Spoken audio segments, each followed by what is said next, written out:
Kita ini kan cuma manusia. Hari ini bisa miskin, besok bisa kaya. Bisa juga hari ini kaya, besok itu langsung miskin. Kan mungkin aku merasa memiliki gitu Mas Aji. Aku merasa aku istrinya itu punya aku. Nah ketika Allah mengambilnya, kan memang dalam Al-Quran udah tertulis bahwa inna lillahi wa inna ilaihi raji'un.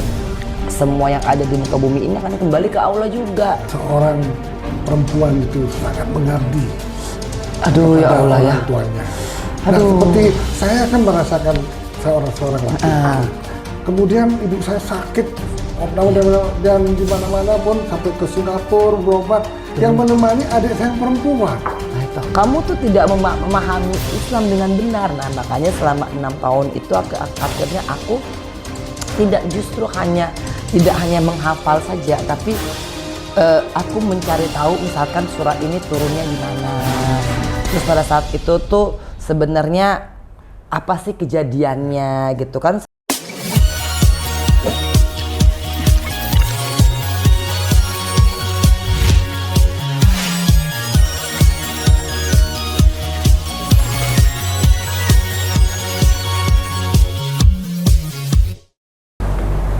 Selamat siang, hari ini Mr. Puisi kedatangan idola para kru di sini semua.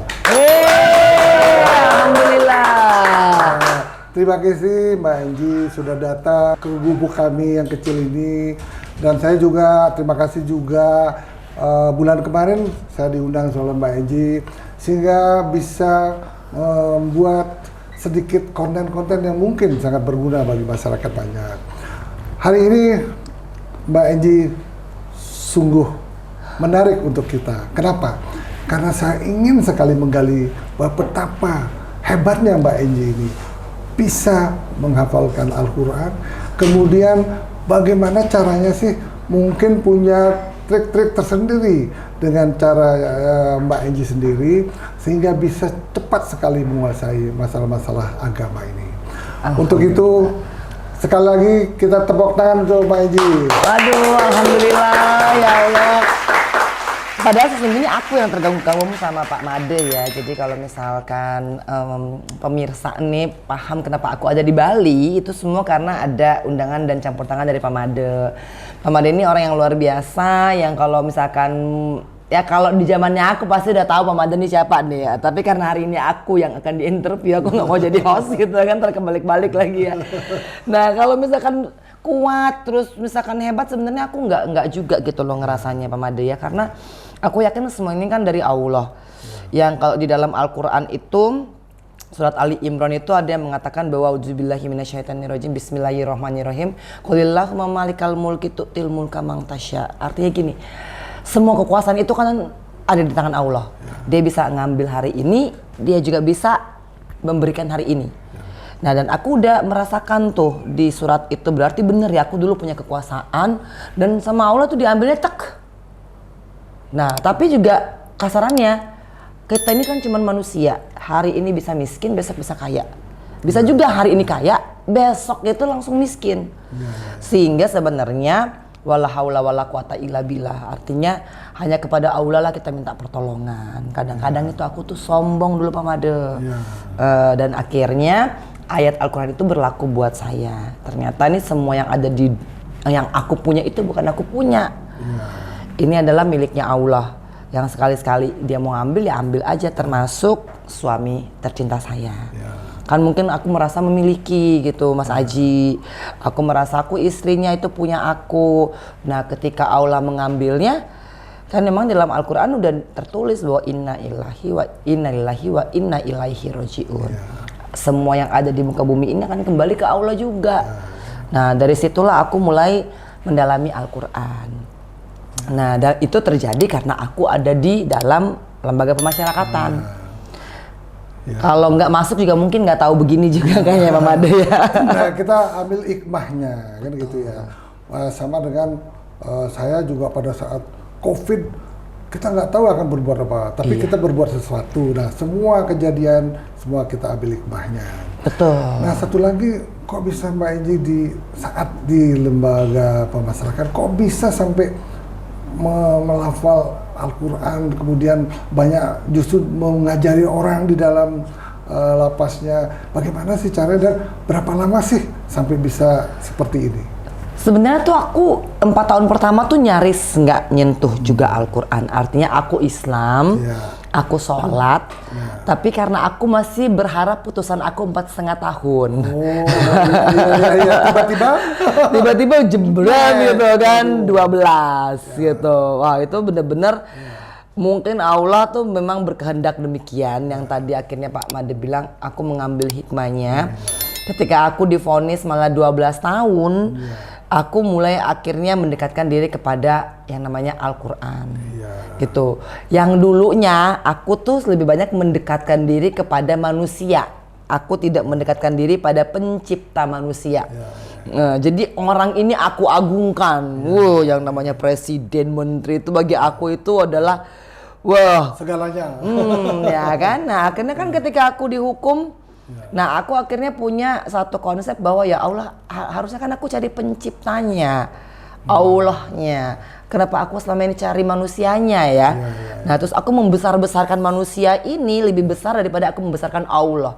Padahal aku ini agamanya Islam dan ketika aku sholat selalu Allahu Akbar. Berarti ketika aku mengatakan Allahu Akbar tapi pada kenyataannya aku hanya mendewakan manusia, kan berarti aku tuh nggak sinkron antara apa yang aku ucapkan. Nah di 12 tahun itulah ketika aku divonis, kan naiknya kan luar biasa ya Pak Made ya. Dari 4,5 menjadi 12 tahun. Iya. Bagaimana sih perasaan ketok palu 12 tahun? Stres, gundah, apa sih yang kejadian itu, bagaimana sih rasanya? Pengen tahu. Karena begini ya, dulu saya punya bos nih. Sangat tenang sekali ya. Ketika dia kena 15 tahun, dia tetap tersenyum. Nah tapi bagaimana sih, apakah Mbak Enji pada saat diketok 12 tahun, bagaimana sih perasaannya? Apa takut, gundah, ataupun depresi? Saya ingin tahu itu. Yang pasti pingsan iya. Nah, itu tuh bener-bener. Jadi kalau orang udah pingsan berarti kan itu udah shock berat, yang shock paling berat. tingkat tinggi. Nah, karena aku pertama divonisnya 4,5 tahun itu yang ditok-tok-tok. Nah, sementara yang 12 tahun itu adalah hasil kasasi. Nah, jadi aku kan nggak dapat putusannya kan. Tapi itu jam 6 pagi itu di running text itu udah ada. Ada keluar. Aduh. Itu kan gimana nggak langsung shock ya. Jadi aku nggak baca. Cuman pada waktu itu temen kamar tuh kayaknya kok mau bilang kayaknya nggak ada gitu kan. Terus cuma datang gini, sabar ya mbak.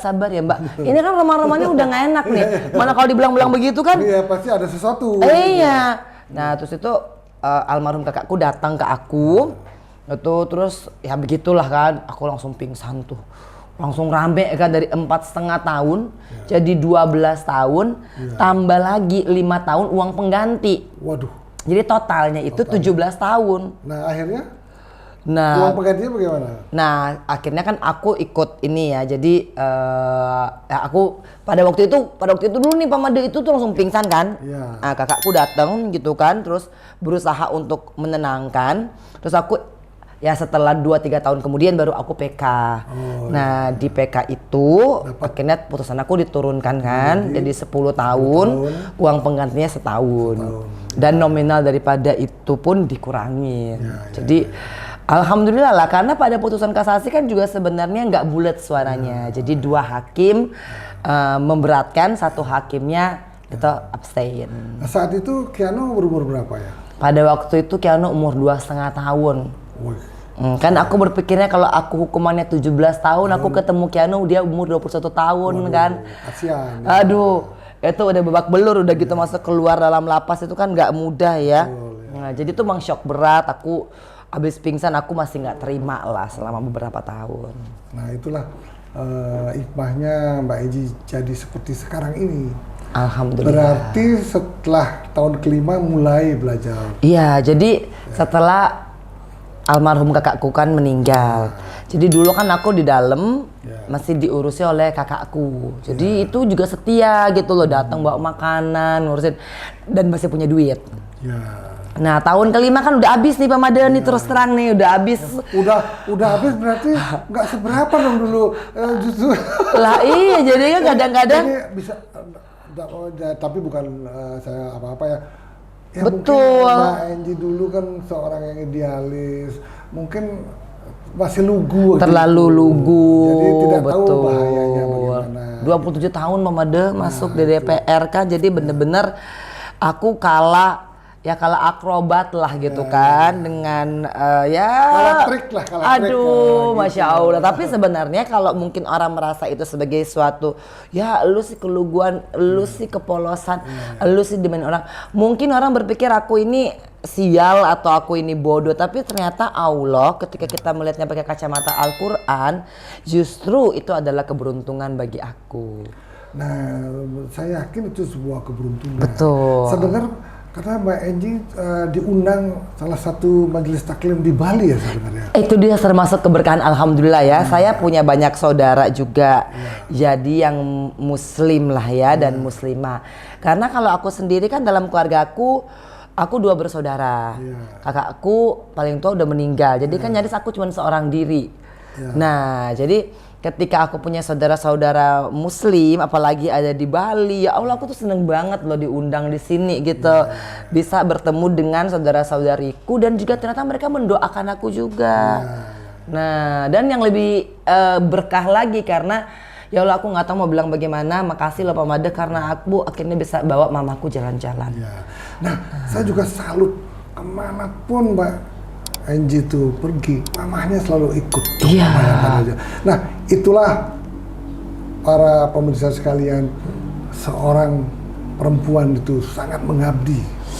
Aduh ya Allah ya. Orang tuanya. Nah, seperti saya kan merasakan seorang laki-laki. Kemudian ibu saya sakit, dan di mana-mana pun sampai ke Singapura berobat. Yang menemani adik saya yang perempuan. Nah, itu. Nah, itulah sebetulnya benar-benar seorang ibu, seorang perempuan itu merupakan panutan bagi anak-anak. Kalau seorang ibu ini berbaik hati, jujur dan baik, yakinlah anaknya juga akan menjadi orang betul. baik. Itu benar tuh. Yang dialami oleh Mbak Enji sampai mamahnya kesini, saya juga kasihan tadi sampai digotong gitu ya. Betul, dan apalagi kan mamaku itu semenjak kakakku meninggal, terus ditambah lagi dengan ayahku meninggal, jadi memang mamaku itu kena demensia level sedang itu udah sekitar 4 tahun. Nah, ada sedikit gangguan kejiwaan. Mungkin kan karena bertubi-tubi aku juga nggak bayangin kalau misalkan jadi mamaku tuh kakakku meninggal, aku masuk terus ayahku tuh meninggal juga. Jadi kan shocknya bagi mamaku tuh luar biasa. Jadi aku selalu udah minta pemakluman sih kalau misalkan teman-teman aku pada ngundang, aku bilang maaf ya kalau mamaku seperti ini ya, dan udah mulai mereka aware dan mereka mau menerima. Tapi karena surga itu di telapak kaki seorang ibu. Nah, akhirnya aku juga tanya ke ustadz aku tuh Pak Made, aku tanya gini, aku kan ada banyak sekali endorsement untuk umroh, tapi kan aku nggak bisa bawa mamaku karena beda agama, jadi kan mungkin hanya bisa sampai di Jeddah gitu. Sementara mamaku ini masih berpikir kayak ini nih, enggak, mami mau ikut, nanti kan di mobil aja, nanti kan bisa begini, nanti masih belum punya gambaran. Tapi kata ustadzku, rawatlah ibumu karena itu adalah ibadahmu. Insya Allah Mbak Enji berdoa mudah-mudahan nanti bisa umroh karena kan ada keinginannya buat.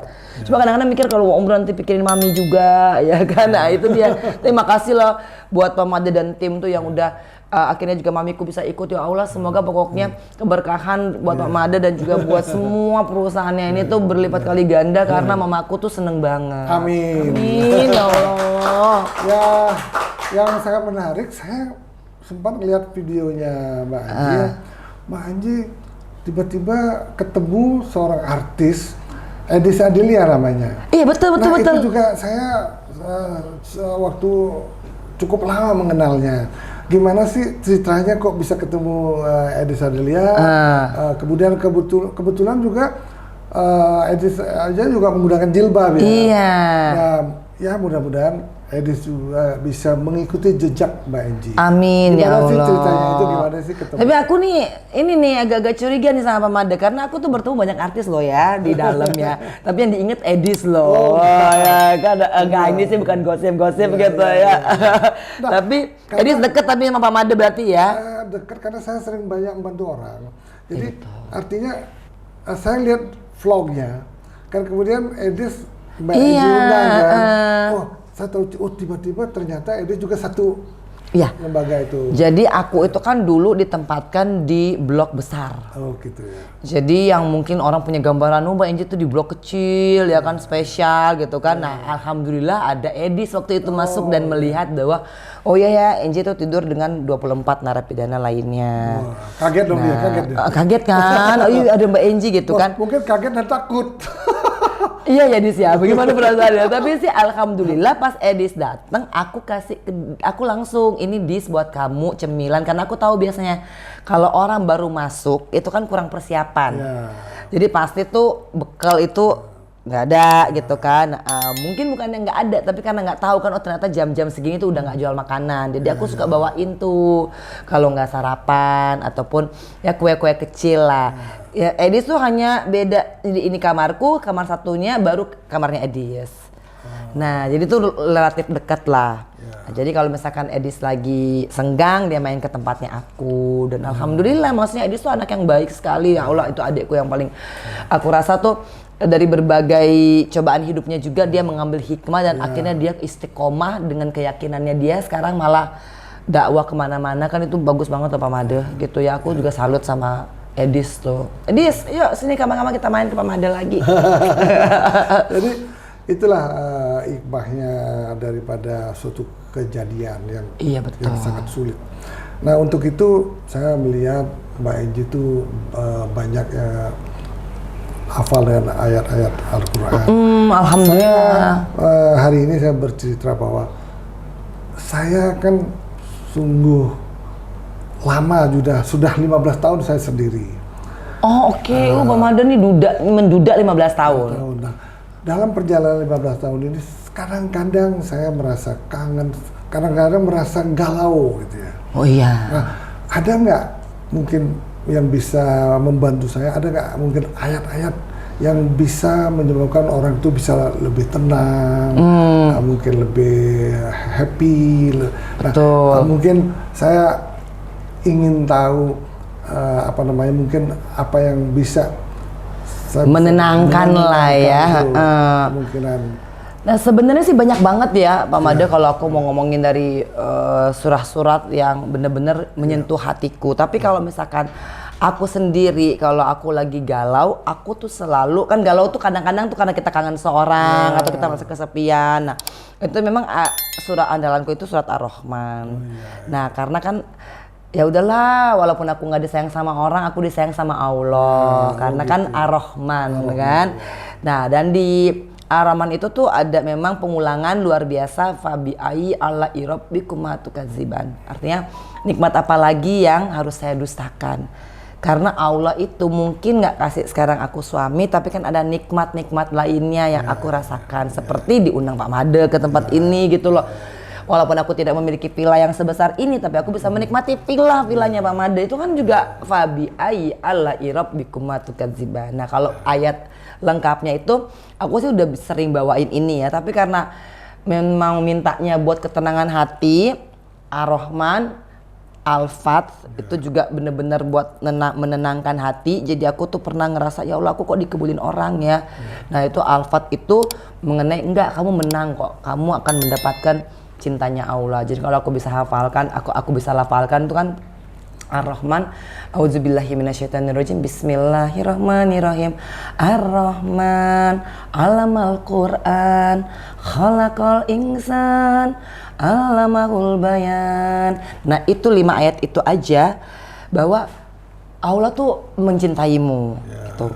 Nah ayat keduanya itu kan, dan ayat ketiganya Allah lah yang memberikan kamu kepandaian untuk berkata-kata, untuk berbicara. Jadi semua dari ayat 1 sampai ayat 15 itu mengenai nikmat apa lagi, kamu udah dikasih nafas kehidupan, kamu dikasih hati, kamu dikasih tubuh yang sehat, tapi kamu nyari ini yang lain. Karena apa? Karena kamu jarang menghitung kebaikannya Allah, kamu hanya menghitung kesialan yang kamu rasa adalah akibat daripada Allah nih nggak seneng nih sama aku nih, kadang-kadang kan gitu, padahal enggak juga. Kalau Al-Fat itu lebih kepada kemenangan. Jadi kalau misalkan aku tuh kan ngerasa pasti hukum. Tek 12 yang tadi Pak Made bilang itu, aku tuh udah babak belur. Langsung kan inna fatana laka fatamu bina. Enji udah, kemenangan kamu sungguh dekat. Nah itu kan kita jadi ya udahlah. Nah jadi banyak sebenarnya. Nanti kalau misalkan ada satu sesi khusus, ya kan, dan kita nggak ini sama durasi, aku mau sih melafalkan misalkan satu surah lengkap. Cuma kadang-kadang kalau satu surah lengkap itu kalau kita nggak baca dengan tenang, nanti aku nggak dapet tartilnya. Nah membaca Al-Quran itu kan memang kalau kita harus istiqomah, jadi tajwidnya juga pas gitu, sehingga membacanya pasti tartil. Nah aku sama Edis juga begitu Pak Made. Edis juga ngajinya juga bagus gitu kan. Kalau Pak Made tadi tanya kenapa sih bisa hafal, karena kan setiap harinya berkutatnya sama itu. Nah malah aku bilang nih terus terang, hafalan aku yang di dalam itu lebih banyak daripada di luar, karena kan di luar ibadah kita bisa ngurusin anak, bisa ngurusin ibu. Kalau dalam kan mau bener-bener tuh ngaji. Alhamdulillah nggak usah saya, enak aja ngafal loh. Misalkan anaba gitu kan, amma yatasaalun anin nabail lazim, ya kan, dia mau terusin tuh alladikum fihi yukhtalifun kalla saya'lamun summa kalla saya'lamun. Itu An-Naba juz 30 dari 1 sampai 5. Teman, pokoknya aku bilang sama anak-anak hemat tuh dia juz 30 harus hafal, jangan cuma kul aja. Nah tugasnya dari An-Naba dulu nih, An-Naba ya kan ke sini ya. Baru nanti kalau juz 1 berat sekali. Ya kan, Al-Baqarah aja tuh dia paling cuma hafal ayat kursinya, Allahu la ilaha illa huwal hayyul qayyum la ta'khudhuhu sinatun wa la nawm lahu ma fis samawati wa ma fil ardh. Itu aja tuh. Atau enggak yang suka dipakai di yasinan. Ya kan, karena tiap kali ada yang meninggal yasinan ya kan? Atau enggak yang dihafal malah yasin wal qur'anil hakim. Itu tapi kalau misalkan di dalam kan karena kita ngulangin itu terus Pak Made, aku tuh sebenarnya jujur, tiba-tiba kok aku udah hafal satu surah Al-Waqiah waktu itu. Surah pertama yang aku hafal adalah Al-Waqiah. Karena itu setiap habis sholat subuh, itu aku membacakan itu. 3 bulan, aku nggak ada niat hafal nih Pak Made. Jadi kalau mau tanya apa sih rumus atau apa gimana, tiba-tiba tuh pas bulan ketiga aku udah nggak buka Al-Quran lagi. Terus aku udah hafal itu mengalir seperti begitu aja. Nah itulah saya ingin menggali sedikit. Maaf aja, jarang sekali saya melihat yang mualaf yang betul-betul menguasai seperti Mbak Enji. Memang banyak mualaf, tapi tidak mungkin tidak sehebat Mbak Enji, mungkin karena penderitaan yang begitu lama di lembaga, sehingga itu menjadikan hikmah yang luar biasa untuk Mbak Enji. Justru sekarang Mbak Enji dengan sekarang ini justru dielu-elukan. Coba nanti lihat di sana nanti di Pak Ustadz ya Allah. Itu, waduh, nanti sudah ditunggu-tunggu loh. Masya Allah. jadi kira-kira sebenarnya sih nggak hebat Mama ada, cuman begini kali ya mungkin ya. Ya Allah juga buat pemirsanya Mister Puisi ini. Keluarga aku kan Nasrani. Jadi kalau aku tidak mendalami Al-Quran kitabku ini dengan sungguh-sungguh, pasti kan aku penghafal Alkitab dulunya. Jadi 80 derajat. Betul. Jadi kan aku ini menang cerdas cermat Alkitab gitu. Lomba Kidung Agung, aku Kidung Jemaat atau aku pasti selalu ikut. Nah, ketika aku memutuskan untuk mualaf kan berarti aku harus belajar kitabnya. Betul. Nah, dan karena itu tulisan Arab dalam bahasa Arab kan akhirnya aku harus memahami artinya. Nah, ketika aku memahami artinya, aku memahami sejarahnya. Sama kan Pak Made ini kan pencinta lukisan ya. Pasti ketika misalkan ngomongin misalkan siapa nih, Abdullah Basuki, pasti kan langsung cari tahu nih kronologi apa profilnya seperti apa gitu. Karena kita kalau kita bilang kita masuk Islam dan aku nggak tahu isi Al-Quran, keluarga aku tuh pasti akan ngomong kamu tuh tidak memahami Islam dengan benar. Nah makanya selama 6 tahun itu akhirnya aku tidak hanya menghafal saja, tapi aku mencari tahu misalkan surah ini turunnya di mana. Terus pada saat itu tuh sebenarnya apa sih kejadiannya gitu kan. Sebenarnya kayak misalkan Islam dan Kristen itu satu bapak Abraham gitu kan. Satunya sama Sarah, satunya sama Hajar. Itu akhirnya aku pelajari. Ternyata begini toh begitu. Ngomong-ngomong, Mbak Enji ini kan akan berlibur di Ubud ya. Saya persembahkan untuk Mbak Enji menginap selama di Ubud, hotel yang saya sangat cintai sekali, namanya Alam Ubud itu. Alhamdulillah. Di Ya Allah. sana banyak sekali barang-barang purbakala. Mungkin Mbak Enji bisa lihat nanti betapa kecintaan saya dengan barang-barang budaya Indonesia. Nah, nanti kesannya gimana sih Alam Ubud itu kan baru 1 malam di sana. Wah, aku tuh luar biasa ya Pak Made ya. Artinya selain tempatnya asri, nah tapi kan di situ banyak sekali barang-barang yang mengandung nilai historis tinggi. Ya. Nah, aku tuh bahkan kemarin tuh sempat ngomong sama anak-anak ya, sama kru kema gitu kan. Ini gimana ngerawatnya tuh banyak banget purbakala nih begini-begini kan. Luasnya 2 hektar itu. Itu 2 hektar ya. 2 hektar. Nah, jadi kan aku sampai berpikir harusnya pemerintah tuh ada turun tangan gitu ya untuk sekaligus bisa merawat benda-benda ini. Kalau Pak Made sendiri gimana dong ya kan? Kita merawat itu jangan sampai diboyong ke luar negeri orang asing. Betul. Nah, kemudian di situ juga ada apa namanya secara historis, di situ ada juga water spring di bawah. Oh, di aku belum sungainya. kesana. Nanti kita kesana ya. Nah, kalau Mbak Enji tidur situ langsung bisa awet muda gitu loh. Aduh, ayo pokoknya ya semua yang habis nonton ini langsung aja ke Alam Ubud ya kan. Aku sih bener-bener aku nggak ngomong kaleng-kaleng tapi I love the vibes. Aku bahkan tadi minta, aduh aku pengen dong ada matras yoga, aku pengen yoga karena kerasa. Ada, di sana ada yoga ada. Karena kalau lihat Mbak Enji itu hampir 100% penghuninya asing. Oh, pantesan. 100% di situ karena banyak barang budaya, orang-orang Indonesia, orang Asia jarang sekali. Banyak kan di situ Eropa, Amerika, hampir 100% itu wisatawan asing yang menginap di sana. Iya betul. Nah makanya yang aku post kemarin di IG itu semua foto-foto benda-benda purbakala loh. Jadi nanti sebelum ditutup podcast ini, saya ingin menghadiahkan sesuatu yang mungkin tidak berarti apa-apa untuk Mbak Enji. Sebuah lukisan yang dibuat oleh Kumpul. Allahu Akbar ya Allah, Alhamdulillah, Masya Allah. Kumpul itu, aduh, itu tuh adalah pelukis yang aku suka karena aku punya satu lukisannya. Ya, Kumpul. Tapi ini sebetulnya secret. Karena 15 tahun yang lalu, Ayu Azhari pengen lukisan ini. Mbak Ayu, maafkan aku. Saya nggak kasih. Nanti kalau Mbak Ayu datang sini marah-marah, saya mau kasih lukisan lain aja. Gitu. Mbak Ayu ya, mohon maaf lahir batin ya. Ya Allah, rezeki anak soleha, makasih. Kumpul pasti you know about him gitu loh. Lukisannya luar biasa. Jadi lukisan yang sangat impresionis dia.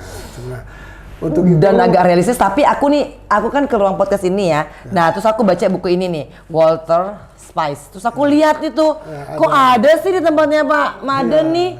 Ya kan, nah ini lempat pula. Aku lihat no, ini nih ada juga lukisannya, gitu. Jadi kolektor lukisan, oh my god gitu. I'm so surprised here gitu karena aku bener-bener bukan bener-bener apa sih kan aku udah dapet sih Kumpul ya Alhamdulillah ya Allah makasih loh Kema Entertainment gitu kan karena kalian aku bisa dapat lukisan Kumpul. Tolong lukisannya mana? Tolong yang ini. Mana nih lukisannya? Wah. Udah saya ambilkan sendiri ya. Wah. Oke. Saya mengambilkan salah satu koleksi lukisan yang ada di ruangan ini. Saya akan peruntukkan untuk Mbak Enji yang telah hadir di rumah kami. Gitu. Ya Allah, Alhamdulillah dan Mbak Ayu Azhari, maafkan aku ya. Aku dapat ini dari Pak Made katanya. Ini lukisan Kumpul. Oh my God. Coba. Oh my God, look at this. Aduh, ini bener-bener ya. Ini pasti orang udah tahu. Aku pulang bawa ini. Jadi nanti lukisan aku ada juga temennya nih. Makasih loh Pak Made ya. Untuk itu terima kasih atas kedatangan Mbak Enji. Semoga tidak bosan-bosan ke Bali. Saatnya saya akan undang ke Lombok untuk lihat tanah. Amin ya Allah. Kita udah ke Lombok loh. Tolong catat. Sekali saya berucap dan tidak boleh mengkhianati ucapan sendiri. Amin ya Allah. makasih loh. Pokoknya Pak Made sukses selalu. Kalau aku ada salah-salah mohon maaf, tapi terima kasih karena udah membahagiakan mami aku juga gitu kan. Keanu juga datang loh ke sini, Pak Made juga undang. Ya Allah, alhamdulillah. Dan buat tim-timnya Pak Made ya. Oh, you're the best deh, ya kan? Dan buat Kema Entertainment lantar ngiri lagi ya. Oh, untuk staff Kema saya kasih juga. Wah, luar biasa dong. Gimana apa langsung sekarang ini kan enggak? Oh, boleh dikasih ke aku dulu nanti aku kasih katanya ya. Yang mana lukisan siapakah ini? Dari lukisan Ihsan. Nah, ini Coba. Coba Wih, dapat juga ya. Jadi, yang ini ya? Yang Ihsan ini juga lukisan tua. Ini luar biasa loh. Saya maaf aja ya. Saya ini hanya sekedar lukisan. Museum pun kalau ada yang mau merawat, saya akan sumbangkan. Iya dong, ayo dong. Museum yang mau disumbangin nomor Pak Made gitu. Tolong ya pemerintah ya. Ini di follow up gitu kan. Gitu Ya loh. ampun. Oke. Weh. Ini ya. Terima kasih Pak Made. Masya Allah, Irsam 1990 ya kan, tolong dicatat gitu. Ini dulu saya beli tahun 92 saat mereka pameran di Balai Budaya di Jakarta di Menteng. Luar biasa. Tapi emang ini ya nanti ya buat siapapun anak Kema yang menerimanya tolong dirawat loh ini. Ini bener-bener loh. Nah, karena lukisan kumpul itu buat aku ya kan. Alhamdulillah, makasih. Kalau ini katanya buat staffnya Kema Entertainment. Oke, diterima dengan baik. Oke, sekian dulu podcast hari ini. Terima kasih banyak untuk Mbak Enji. Semoga podcast ini bisa memberikan informasi yang menarik. Amin. Jangan lupa like and subscribe. Mama Made sehat selalu ya. We love you. Nih, awas nah. Gitu.